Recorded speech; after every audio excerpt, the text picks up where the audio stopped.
नमस्कार। एक और तुगलकी फरमान और एक बार फिर फैसला वापस लेना पड़ा। खैर, वापस तो नहीं लेना पड़ा, फिलहाल के लिए पीछे हटना पड़ा। ये तुगलकी फरमान आमतौर पर बातचीत में आप सुनते ही होंगे। इतिहास के विद्यार्थी तो ये जानते ही हैं कि तुगलकी फरमान का क्या मतलब है।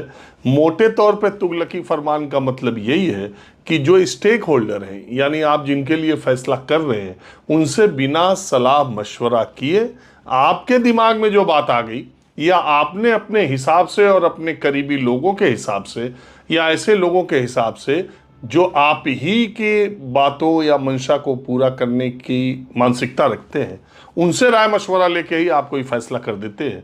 और आप बिल्कुल इस बात का ख्याल नहीं करते कि आपके फैसले का असर दूसरों पर क्या पड़ेगा। यही तुगलकी फरमान है। लेकिन ये मोहम्मद बिन तुगलक के 13वीं शताब्दी के जो दिल्ली के शासक है, उसके एक फैसले से जुड़ा हुआ है। 1327 में मोहम्मद बिन तुगलक ने यह फैसला किया कि दिल्ली की जगह महाराष्ट्र के दौलताबाद को राजधानी बनाया जाएगा। अक्सर लोग गांव देहात में कहते हो ना, दिल्ली से दौलताबाद का सफ़र कर रहे हैं, तो ये उसी से शुरू हुआ।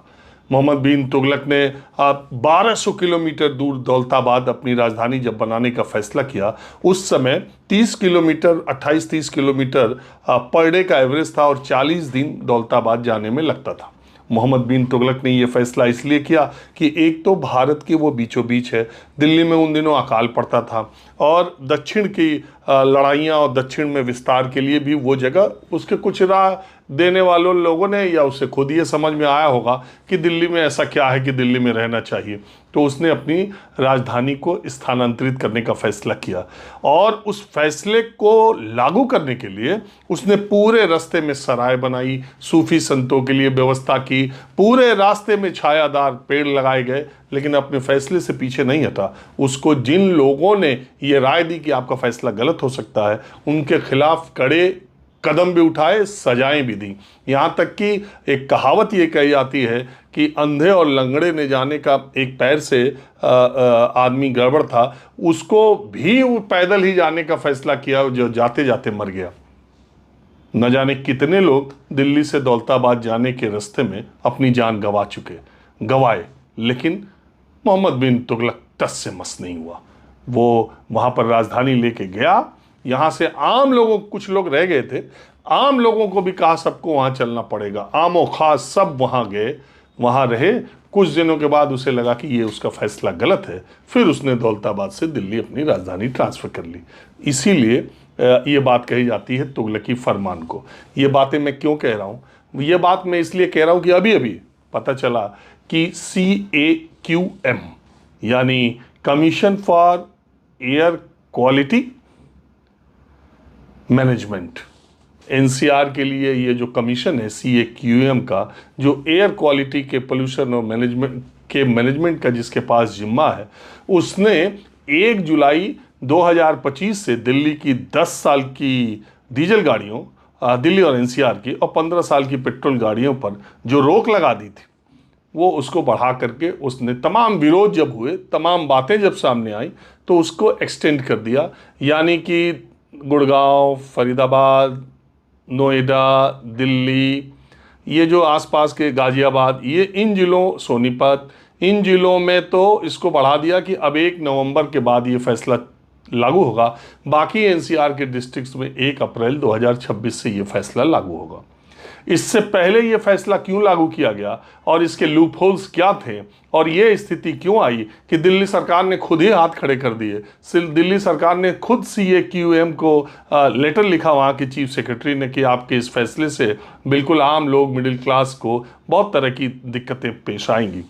दरअसल हुआ क्या था कि सुप्रीम कोर्ट में एक याचिका दाखिल की गई थी, जिसमें दिल्ली के एयर क्वालिटी को लेकर और पोल्यूशन को लेकर बहुत सारी चिंताएं जाहिर की गई थी। सुप्रीम कोर्ट ने तब CAQM को कहा था कि कुछ इस तरह की गाइडलाइंस बनाई जाए कि वाहनों से जो प्रदूषण होता है उसको रोका जाए, और ये टाइम लिमिट दी जाए, और ऐसे वाहन जिनसे प्रदूषण ज़्यादा फैलता है, पोल्यूशन ज़्यादा फैल रहा है, और एयर पोल्यूशन दिल्ली में सांस लेने की हद तक पहुँच चुका है, उसको कर्व करने के लिए, उसको कम करने के लिए आप जो फैसला कर सकते हो वो उठाइए।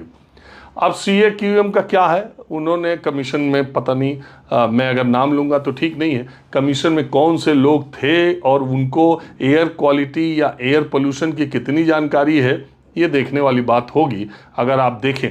लेकिन फैसला कैसे लिया गया कि BS3 गाड़ी इतना पोल्यूशन करती है, BS4 गाड़ी इतना पोल्यूशन करती है, जो यूरोप के और दूसरे कंट्रीज़ के जो मानक हैं उसको ले आके लगा दिया और एक पैमाना बना दिया कि 10 साल की डीजल गाड़ी, 15 साल की पेट्रोल गाड़ी, और एक कर दिया सिस्टम की ANPR कैमरा लगाया जाएगा पेट्रोल पंप पे, जो भी गाड़ी पहुंचेगी उसकी जो नंबर प्लेट है उसको वो रीड कर लेगा, उसको पता चल जाएगा कि ये तो 10 साल पुरानी डीजल है, 15 साल पुरानी पेट्रोल है, तो पेट्रोल पंप पर उसको पेट्रोल नहीं दिया जाएगा।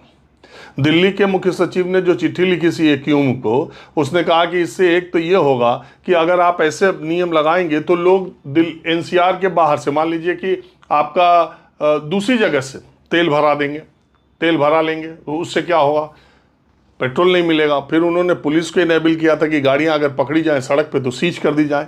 अब तो पुलिस को आप जानते ही हैं, पुलिस के हाथ में एक और मसाला, कोई तेल तो भरा लेगा दूसरी जगह से, अब पता चला पुलिस ने उसे रोक लिया, कहा अरे आपका 15 साल का, उसने कहा अरे भैया बस पेट्रोल पंप बस वहाँ तक जा रहे थे, तो उतने ही में 1000, 2000, 500, 5000, जैसा कपड़ा, जैसी गाड़ी, जैसा बात करने का सिलसिला, उसका उतनी डेप ढीली होगी। आपको पता ही है कि इसमें क्या होगा और पुलिस उसमें क्या करेगी।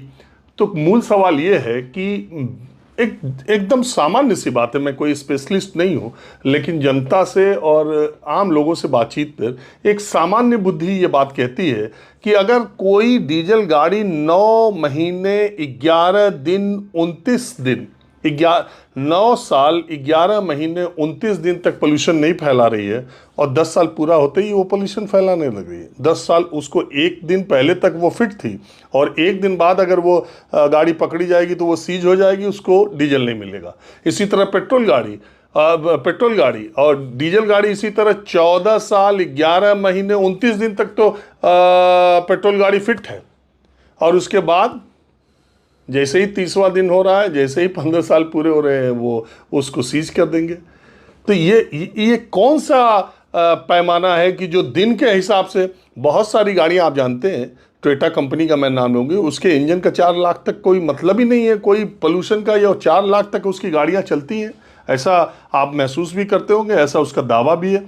अरे अगर आप ये पैमाना बनाते कि ये गाड़ी 3 लाख किलोमीटर से ज़्यादा जो चली होंगी उनको नहीं देंगे, अगर आप ये पैमाना बनाते कि जिसका पोल्यूशन का ये पैमाना है, अगर ये इस तरह का होगा तो हम उसको नहीं देंगे। ये क्या पैमाना है कि आप डेट के हिसाब से तय करेंगे?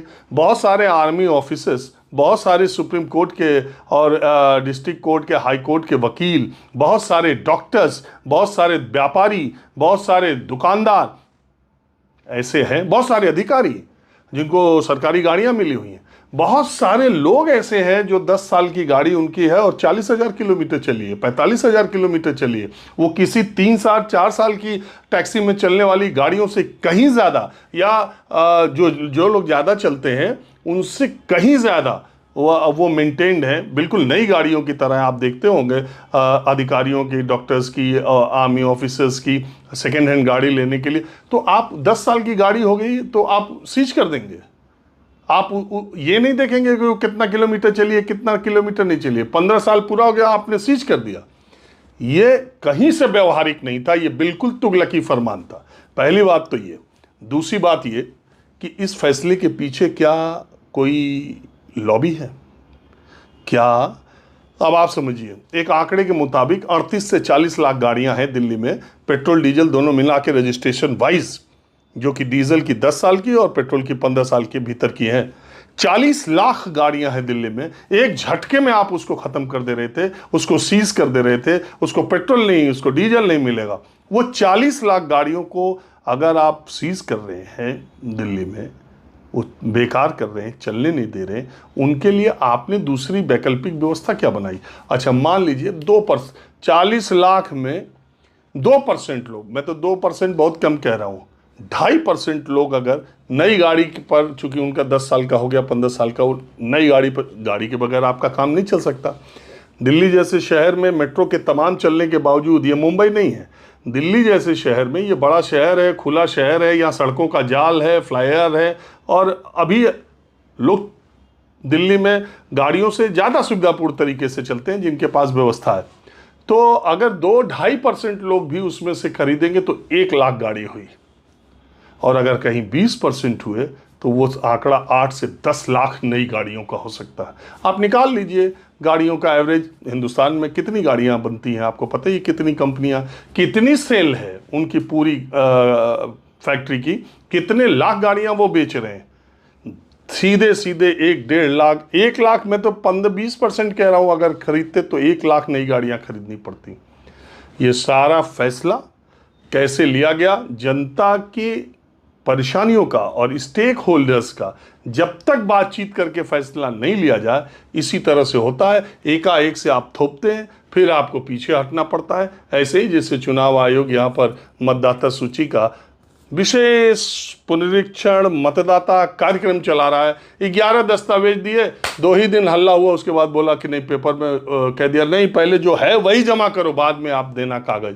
फिर उसमें रोज आप जाइए, रोज मैं जाता हूँ, रोज बीएलओ एक नई बात कहते हैं। आज गया तो कह रहे थे नहीं, हम तो अब राशन कार्ड भी लेने लगे, अगर किसी का बैंक अकाउंट है तो पासबुक की पहली कॉपी भी लेने लगे। जमीन पर कुछ, वहाँ से डायरेक्शन कुछ, और इलेक्शन कमीशन का रोज प्रेस रिलीज 7 बजे आता है कि आधा फार्म भर दिया गया। अरे आप ये तो बताओ कि जो फार्म जमा हुआ है उसमें 11 दस्तावेजों के साथ कितने फॉर्म हैं, और सीधे सीधे कितने फॉर्म जमा कर दिए, ये कभी नहीं बता पाएंगे और न बताएंगे। लेकिन फैसला ले लिया, अब उसको पीछे हटते हुए दिखाई नहीं देना चाहते हैं, और ये भी रायता समेटना भी चाहते हैं कि जो 7 करोड़ 90 लाख है उनका कम से कम वापस आ जाए, और हम ये कह दें कि SIR पूरा स्पेशल इंटेंशन रिव्यू जो है वो एकदम 100% फुलफिल रहा, और BLOs को सम्मानित किया जाएगा, 8-10 का फोटो छपेगा और बहुत पीठ अपने से ही थपथपाई जाएगी। फैसले ऐसे नहीं लिए जाते। स्टेक होल्डर्स से जो लोग आपके फैसले से प्रभावित होते हैं, या जो लोग उसमें स्टेक होल्डर हैं, उनसे बातचीत करके फैसला किया जाए तो ये परिस्थितियां नहीं होती। ऐसे ही CAQM ने भी जो फैसला किया उसे फ़िलहाल के लिए 4 महीने के लिए टालना पड़ा। मुझे बहुत उम्मीद दिखाई देती है कि ये मामला 1 नवंबर के बाद भी शायद ही लागू हो, इसमें कुछ न कुछ अभी झोल आएगा। फिर नवंबर तक की राहत मिली है। दिल्ली के 39 लाख गाड़ियों के मालिकों को अभी कुछ राहत मिली होगी, और खैर मेरी गाड़ी का तो अभी मियाद कम है, लेकिन कुछ ही दिन में हमारे जैसे लोगों की भी गाड़ियाँ हो जाएंगी। और ये ज़रूरी नहीं कि 10 साल पहले जिस आदमी ने गाड़ी खरीदी हो, आज भी उसकी आर्थिक हालात ऐसे हो कि मजबूरी में आप उसकी गाड़ी सीज कर दीजिए और वो दूसरी गाड़ी लेने की स्थिति में हो। ऐसे सारे लोगों का ध्यान सरकार को और सरकार में बैठे उन नीति नियंताओं को अपने दिमाग में ज़रूर रखना चाहिए। मैंने सोचा इस मसले की थोड़ी जानकारी आपको भी दे दी जाए। नमस्कार।